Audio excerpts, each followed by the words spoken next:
Il était au milieu de la foule des pèlerins qui attendaient devant la chapelle de San Giovanni Rotondo ce matin de mars 1957.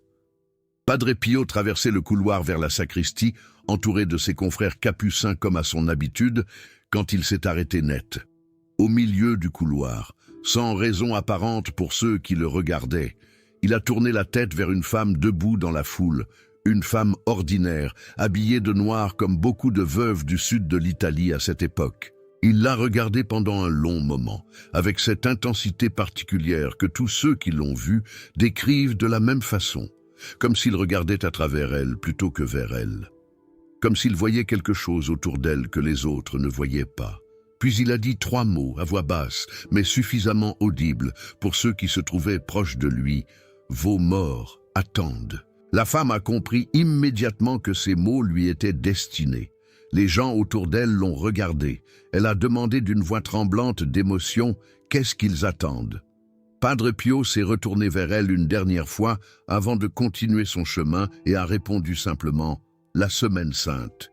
Ils attendent tous la Semaine Sainte. » Ce soir, je vais vous expliquer ce que Padre Pio voulait dire par ces mots et pourquoi ces 2 mots, Semaine Sainte, représentent pour les âmes du purgatoire ce que la lumière du printemps représente pour une terre qui a passé l'hiver dans la glace et dans l'obscurité.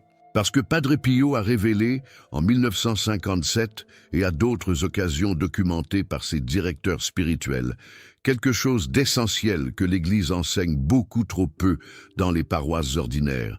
La Semaine Sainte n'est pas seulement la période la plus importante de l'année pour les vivants.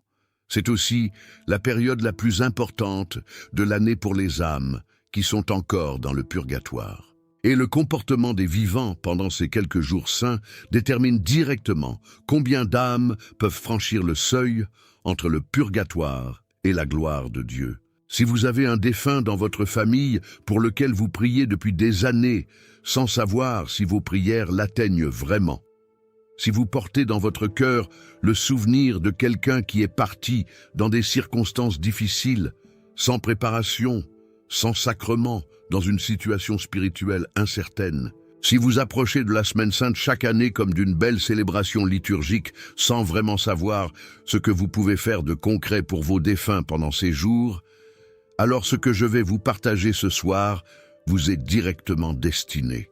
La fenêtre qui s'ouvre dans quelques jours est la plus précieuse de l'année pour les âmes du purgatoire. Et elle se referme le dimanche de Pâques. Je m'appelle Geneviève, j'ai 64 ans, je suis de Limoges. Et il y a des années, j'ai lu pour la première fois les témoignages de Padre Pio sur la Semaine Sainte et le purgatoire dans un ouvrage de spiritualité que m'avait offert une amie religieuse. Ce que j'ai lu ce jour-là a transformé pour toujours ma façon de vivre les jours les plus saints de l'année. Non plus comme un temps liturgique à observer pieusement en pensant à moi-même et à ma propre vie spirituelle, mais comme une mission active, urgente, concrète, pour les âmes qui m'attendent de l'autre côté et qui comptent sur moi pendant ces jours précis. Pour comprendre ce que Padre Pio a révélé en 1957, il faut d'abord comprendre comment il percevait le lien entre la passion du Christ et le purgatoire. Ce n'était pas pour lui une doctrine abstraite apprise dans les manuels de théologie. C'était une réalité qu'il voyait directement, qu'il entendait, dont il témoignait à ses directeurs spirituels avec une précision et une constance qui ont frappé tous ceux qui ont étudié sa vie spirituelle. Padre Pio enseignait que le purgatoire est un état de purification qui se nourrit de la grâce de la rédemption. Autrement dit, ce qui purifie les âmes dans le purgatoire, c'est la même grâce que celle que le Christ a acquise pour nous par sa passion, sa mort et sa résurrection. Le sang du Christ, versé sur la croix du Vendredi Saint, n'est pas seulement ce qui ouvre les portes du ciel pour les âmes sauvées, c'est aussi ce qui rend possible la purification des âmes qui ont besoin d'être purifiées avant d'entrer dans la présence directe de Dieu. Et pendant la Semaine Sainte, ces quelques jours qui vont du dimanche des Rameaux au dimanche de Pâques, quelque chose se passe dans l'ordre spirituel que Padre Pio décrivait avec des mots qui font frissonner ceux qui les lisent pour la première fois. Il disait que pendant la Semaine Sainte, la grâce de la rédemption est comme une rivière en crue qui sort de son lit. Elle déborde, Elle inonde tout le paysage spirituel.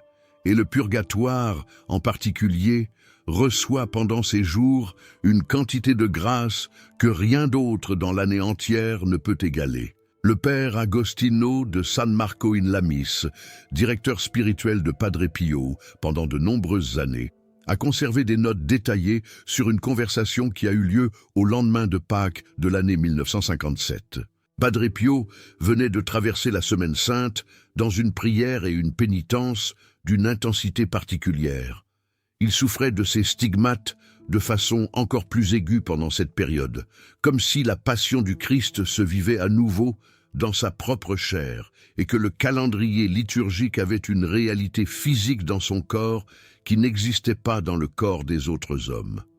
Le père Agostino lui a demandé simplement « Qu'est-ce que tu as vu pendant ces jours, Francesco ?» Padre Pio a réfléchi un long moment avant de répondre. Il avait cette habitude, quand il parlait des réalités du monde spirituel, il prenait toujours un temps de silence, comme s'il cherchait des mots humains pour décrire des réalités qui dépassaient le langage humain ordinaire. Puis il a répondu « J'ai vu les âmes monter ». Le père Agostino a demandé « Combien ?» Et Padre Pio a dit « Je ne peux pas compter », comme des flocons de neige pendant une tempête de neige épaisse. Elles montaient en nombre que je n'avais jamais vu à aucun autre moment de l'année entière. Le vendredi saint en particulier, quand les prêtres ont élevé la croix et que les fidèles se sont approchés pour l'adorer. À chaque génuflexion, à chaque baiser posé sur le bois sacré, quelque chose se passait dans le purgatoire que les vivants ne pouvaient pas voir mais dont les effets étaient absolument réels. Des dizaines d'âmes à chaque moment de la liturgie, non pas une, non pas 10, des dizaines. Cette description m'a profondément frappé la première fois que je l'ai lue, parce qu'elle transforme complètement la façon dont on peut habiter la Semaine Sainte. Non plus comme une commémoration pieuse de quelque chose qui s'est passé il y a 2000 ans, dans un pays lointain impliquant des personnes depuis longtemps disparues, mais comme une action présente, active, avec des conséquences directes et mesurables pour des âmes réelles qui nous sont chères. Et c'est ici que la première révélation importante de Padre Pio entre pleinement en scène, parce qu'il ne disait pas seulement que des âmes montaient pendant la Semaine Sainte comme un phénomène automatique et indépendant de nous. Il précisait quelque chose d'essentiel qui change tout. Ces âmes montaient parce que les vivants agissaient. La participation des vivants aux liturgies de la Semaine Sainte, leur présence physique dans les églises, leur attention intérieure, leurs prières explicites offertes pour des défunts précis, déterminaient directement et proportionnellement combien d'âmes pouvaient profiter de cette fenêtre de grâce exceptionnelle. Autrement dit, le purgatoire pendant la Semaine Sainte est comme une salle où un festin est servi, mais les âmes ont besoin que quelqu'un du côté des vivants ouvre les portes pour qu'elles puissent y entrer pleinement.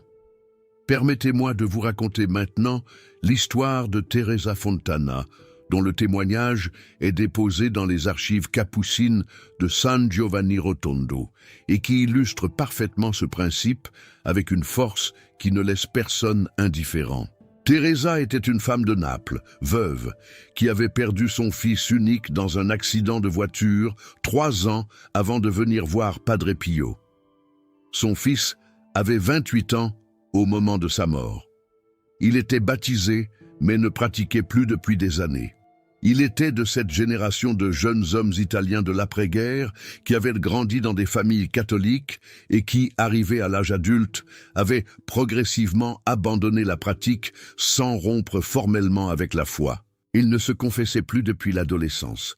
Il était mort sur le coup dans l'accident, sans préparation, sans sacrement, sans avoir eu le temps de dire un dernier mot à sa mère. Teresa portait depuis 3 ans une douleur maternelle profonde et une inquiétude spirituelle qui ne la quittait jamais, même dans le sommeil.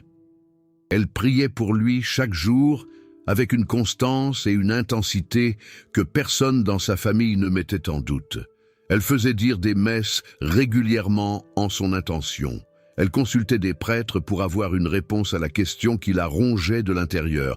Est-ce qu'il est sauvé? Tous les prêtres lui donnaient des réponses prudemment théologiques qui, tout en étant exactes et bien intentionnées, ne l'apaisaient pas vraiment. Nous ne pouvons pas savoir avec certitude. Dieu seul est juge des âmes. Ayez confiance en la miséricorde divine. Continuez à prier. Teresa a fait le voyage depuis Naples jusqu'à San Giovanni Rotondo avec l'espoir d'une réponse plus directe de Padre Pio, dont la réputation de vision des âmes s'était répandue dans tout le sud de l'Italie. La première fois qu'il l'a vue dans le couloir qui menait à la sacristie, il s'est arrêté de la même façon qu'il s'était arrêté devant tant d'autres. Il a regardé cette femme en deuil avec ce regard de vision intérieure. Et il a dit simplement, sans que Teresa lui ait encore rien dit de son fils, « Votre fils est là, il apprend encore, mais il est là. » Teresa a compris immédiatement. Son fils était au purgatoire, pas condamné, pas perdu dans un silence de Dieu dont elle aurait tout redouté. En chemin, en train d'apprendre comme Padre Pio l'avait dit avec ce mot si particulier, si doux, si plein d'espérance. Elle a demandé « Qu'est-ce que je peux faire pour l'aider ?» Et Padre Pio a répondu quelque chose qui a transformé sa façon de vivre la Semaine Sainte pour le reste de ses jours. Les 3 jours les plus puissants de l'année entière pour votre fils sont le jeudi saint, le vendredi saint et le samedi saint. Ces 3 jours, si vous êtes présente à toutes les liturgies, si vous lui offrez explicitement chaque moment de votre participation, si vous portez son nom dans votre cœur à chaque prière et à chaque geste liturgique de ces 3 jours, il avancera plus pendant ces 72 heures que pendant le reste de l'année entière réunie. Parce que la grâce de la passion que l'Église reçoit pendant ces jours est aussi pour lui. Teresa a suivi les instructions à la lettre. Cette Semaine Sainte-là, pour la première fois depuis la mort de son fils, elle a participé à toutes les liturgies du Triduum pascal avec une conscience et une intention nouvelles. Le jeudi saint, elle était à la messe de la Scène du Seigneur et elle tenait le prénom de son fils dans son cœur au moment de la consécration. Le vendredi saint, elle s'est approchée de la croix pour l'adorer avec une intensité et une intentionnalité qu'elle n'avait jamais ressentie lors de ce geste auparavant. Le samedi saint, elle a veillé pendant la vigile pascale, malgré la fatigue, malgré l'heure tardive, avec le prénom de son fils inscrit sur un papier qu'elle tenait dans sa main. Ce qui s'est passé le dimanche de Pâques, elle l'a raconté dans son témoignage avec une sobriété et une précision qui rendent ce récit d'autant plus crédible. Pendant la messe du matin de Pâques, au moment de la consécration, quand le prêtre a élevé l'hostie et que la cloche a sonné, elle a ressenti quelque chose qu'elle n'avait pas ressenti depuis la mort de son fils et qu'elle avait du mal à décrire avec les mots ordinaires. Une paix.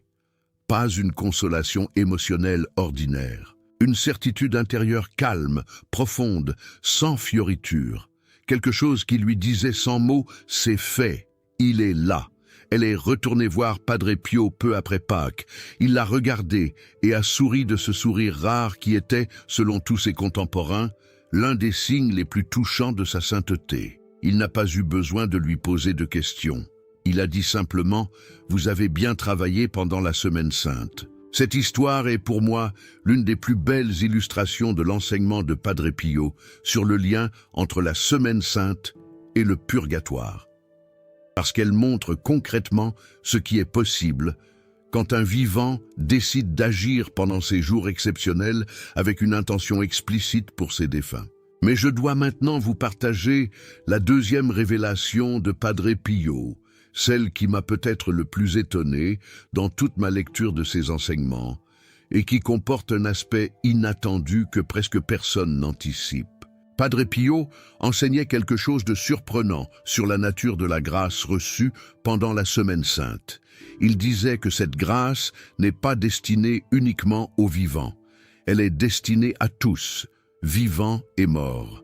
Et quand un vivant participe à la Semaine Sainte, sans penser explicitement à ses défunts, il reçoit la grâce qui lui était destinée, mais il laisse de côté une portion de grâce qui était destinée à ceux qui ne peuvent plus la recevoir directement. La bénédiction que vous recevez pendant la Semaine Sainte peut devenir la libération de quelqu'un que vous aimez. Mais elle devient une opportunité manquée si vous ne la transmettez pas consciemment. Cela signifie que vivre la Semaine Sainte uniquement pour soi-même, même pieusement, même sincèrement, c'est recevoir une part de grâce et laisser une autre part en suspens. La grâce de la rédemption est destinée à circuler entre les vivants et les morts. Et pendant la Semaine Sainte, ce courant est à sa puissance maximale. Le bloquer par l'absence d'intention n'est pas un péché, mais c'est une perte, pour vous et pour vos défunts. Mais avant d'aller plus loin dans les détails pratiques de la Semaine Sainte, je dois vous raconter une troisième histoire. Une histoire qui illustre une dimension que Padre Pio soulignait avec insistance et qui m'a personnellement le plus touché dans tout ce sujet. C'était en 1963. Un prêtre en retraite spirituelle à San Giovanni Rotondo, le père Domenico, avait eu accès à une heure de conversation privée avec Padre Pio. Une faveur rare que Padre Pio accordait parfois aux prêtres en formation ou en crise spirituelle. Le père Domenico lui a posé une question directe. Est-ce qu'il existe des personnes pour lesquelles la Semaine Sainte ne change rien? Des âmes pour lesquelles même cette grâce extraordinaire ne suffit pas? Padre Pio a réfléchi un long moment avant de répondre. Sa réponse a surpris le prêtre par sa nuance. Il a dit « Il y a des âmes pour lesquelles la Semaine Sainte représente la différence entre avancer lentement et avancer rapidement. Il y a d'autres âmes pour lesquelles elle représente la différence entre rester immobile pendant une année encore et franchir le seuil cette année-là. Et il y a quelques âmes, très peu mais elles existent, pour lesquelles la Semaine Sainte est le moment précis qui était destiné à leur libération finale depuis l'éternité. Des âmes qui attendaient exactement cette Semaine Sainte-là, avec exactement cette prière-là, offerte par exactement cette personne vivante. Le père Domenico a été profondément troublé par cette réponse. Il a demandé « Comment savoir si un de nos défunts est dans cette dernière catégorie ?» Et Padre Pio a répondu avec ce sourire tranquille qui caractérisait ses paroles les plus profondes. « Vous ne pouvez pas savoir. Mais Dieu sait. Et si vous priez pendant la Semaine Sainte, avec une intention sincère et précise, Dieu conduit votre prière exactement là où elle a besoin d'aller.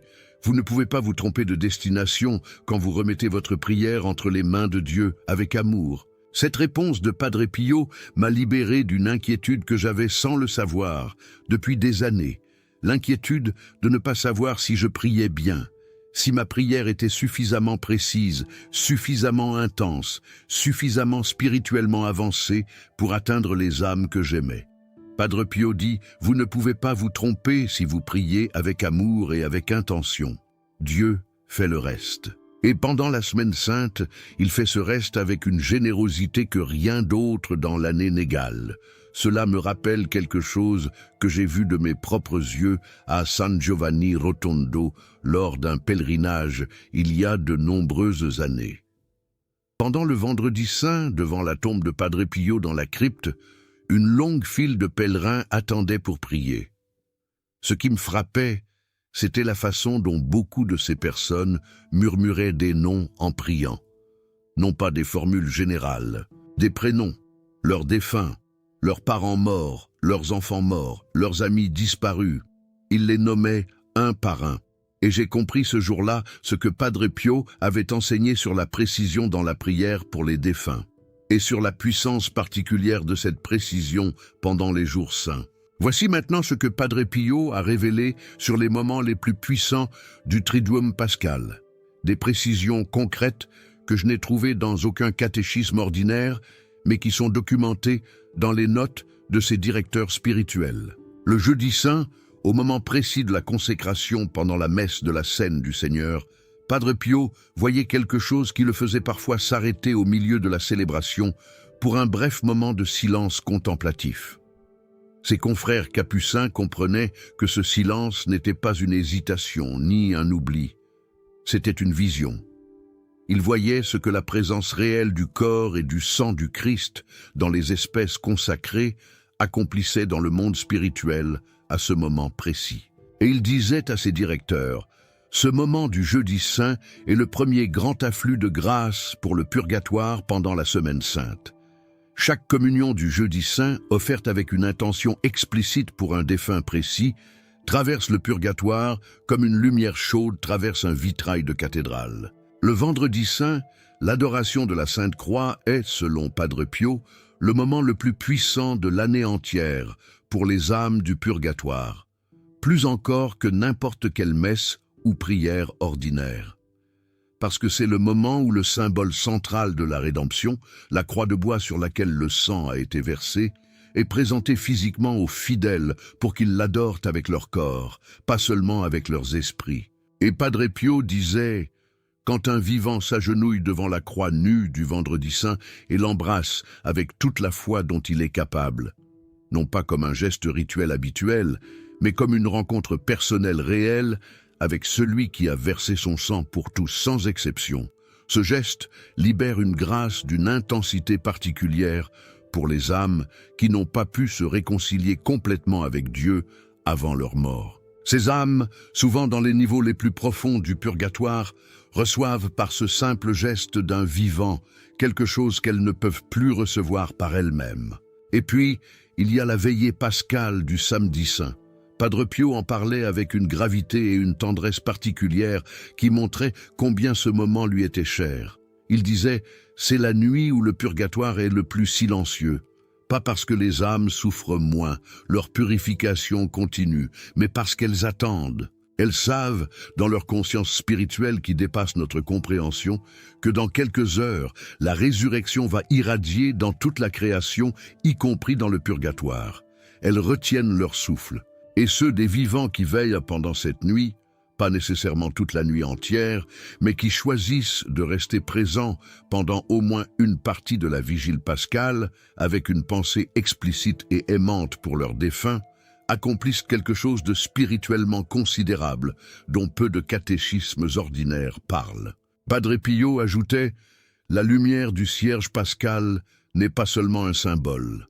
Quand le prêtre proclame Lumen Christi, lumière du Christ, dans la nuit obscure, et que la flamme se transmet de bougie en bougie à travers toute l'assemblée, quelque chose se passe dans le purgatoire.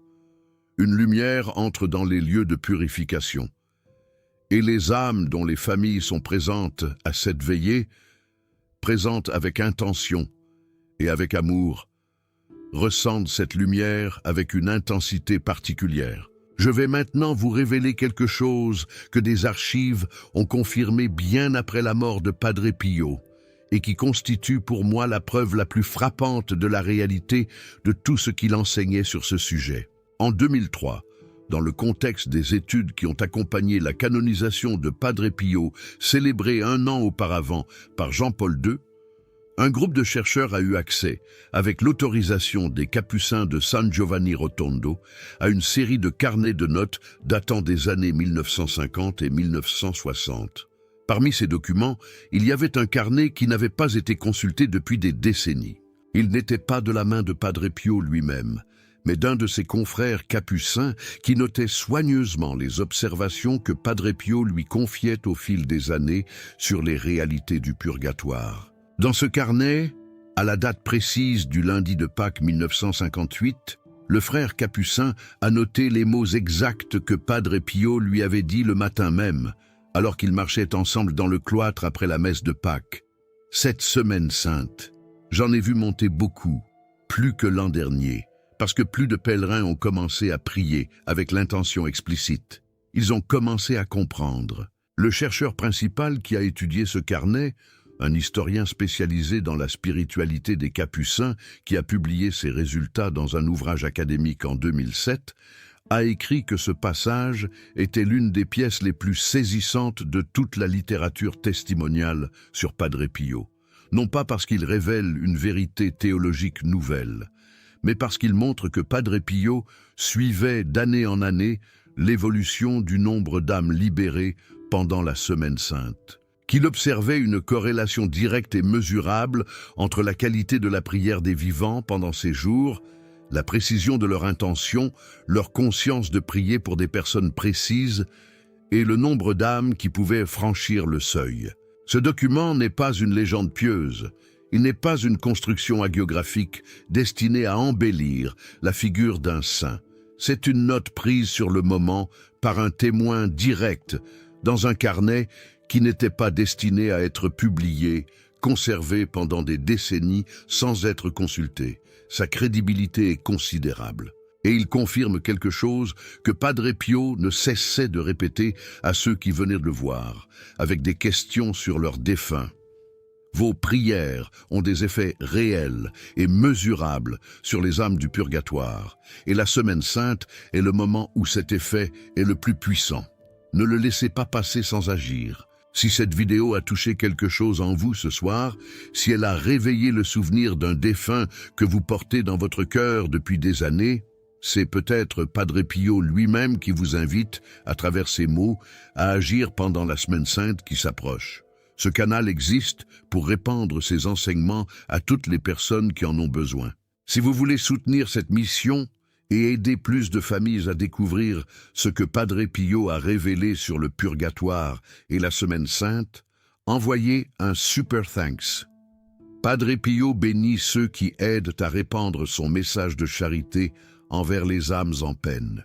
Voici maintenant le rituel pratique de la Semaine Sainte pour vos défunts, tel que Padre Pio l'enseignait concrètement à ceux qui lui demandaient comment agir pendant ces jours.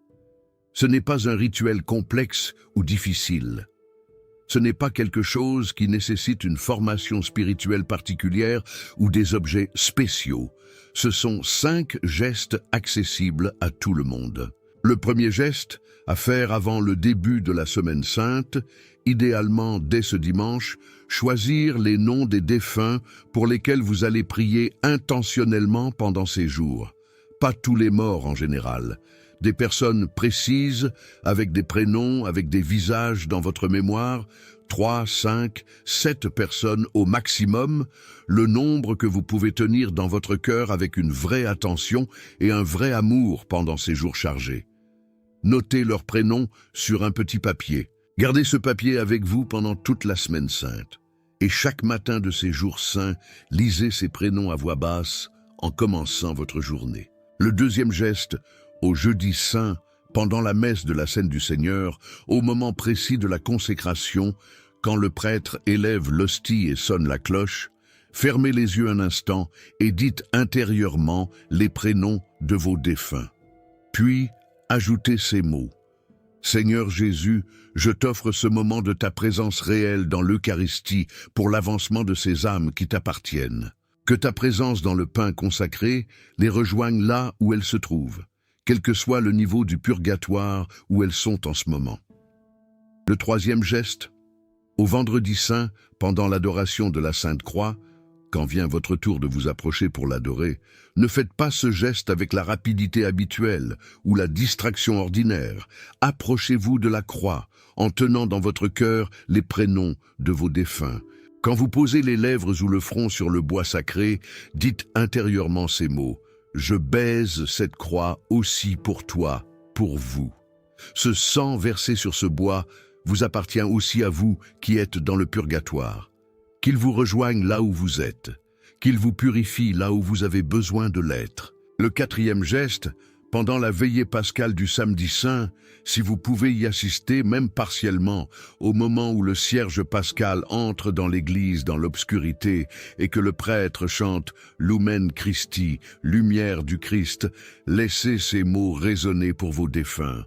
Regardez la flamme et dites intérieurement que cette lumière entre aussi dans le purgatoire et rejoigne les âmes que je porte ce soir, qu'elles sentent la lumière de Pâques avant même que le soleil ne se lève. Le cinquième geste, le dimanche de Pâques au matin, avant toute autre chose, avant de saluer votre famille, avant le café du matin, avant d'ouvrir votre téléphone, prenez 2 minutes de silence. Fermez les yeux. Dites les prénoms de vos défunts une dernière fois, et dites ces mots simples et complets, « Christ est ressuscité ». Et dans sa résurrection, il vous emporte avec lui. Vous n'êtes pas seul dans votre purification. La lumière de Pâques vous atteint aussi ce matin et chaque matin, jusqu'à ce que vous entriez dans la lumière définitive. Padre Pio assurait que cette façon de vivre le Triduum pascal, non pas comme un spectateur mais comme un intercesseur actif et conscient pour ses défunts, transforme à la fois l'expérience de la Semaine sainte des vivants et la situation concrète des morts. Les vivants vivent ces jours avec une profondeur et une présence qu'ils ne connaissaient pas avant. Et les morts reçoivent une quantité de grâce pendant ces jours que Padre Pio comparait, dans ses conversations avec ses directeurs, à ce que le soleil de printemps fait à la glace de l'hiver. Quelque chose fond, quelque chose se libère, quelque chose avance. Il y a une dernière chose que Padre Pio disait à propos de la Semaine sainte et des défunts et que je veux vous laisser comme dernier message de cette vidéo. Il disait: vous ne savez pas combien d'âmes de votre famille vous attendent pendant la Semaine sainte. Vous ne savez pas combien de générations d'ancêtres comptent sur les vivants d'aujourd'hui pour les accompagner pendant ces jours. Peut-être des personnes qui sont dans le purgatoire depuis 100 ans, depuis 200 ans, depuis que votre lignée existe sur cette terre. Des personnes dont vous ne connaissez même plus les prénoms parce que le temps les a effacés de la mémoire familiale. Mais vous pouvez prier pour elles aussi, en disant simplement « pour tous les défunts de ma lignée depuis les origines, pour tous ceux que personne ne nomme plus, pour toutes les âmes oubliées de ma famille qui n'ont plus personne pour les porter. Que la lumière de la Semaine sainte les rejoigne aussi. Le Christ est mort pour tous, sans exception. Sa résurrection est pour tous, et la Semaine sainte est la semaine où cette vérité universelle déverse ses effets dans le purgatoire avec une intensité que rien d'autre dans le calendrier liturgique ne peut approcher ou égaler. Vous avez une semaine, la fenêtre s'ouvre dans quelques jours, et elle se referme le dimanche de Pâques. Ne laissez pas passer cette Semaine sainte sans avoir décidé comment vous allez l'utiliser pour ceux que vous aimez et qui vous attendent. Écrivez dans les commentaires le prénom d'un défunt que vous allez porter pendant la Semaine sainte cette année. Juste un prénom. Cela crée une chaîne de prière visible et réelle, des milliers de personnes qui portent chacune un nom, qui ensemble forment une intercession collective pour des milliers d'âmes du purgatoire. Padre Pio aimait ces chaînes d'intercession communautaires. Il disait que quand plusieurs personnes prient ensemble pour les mêmes intentions, la grâce se multiplie d'une façon que l'arithmétique humaine ne peut pas calculer et ne peut pas limiter. Que cette Semaine sainte soit pour vous et pour vos défunts la plus lumineuse, la plus libératrice et la plus riche en grâce que vous ayez jamais vécue ensemble, de ce côté-ci et de l'autre côté de la vie.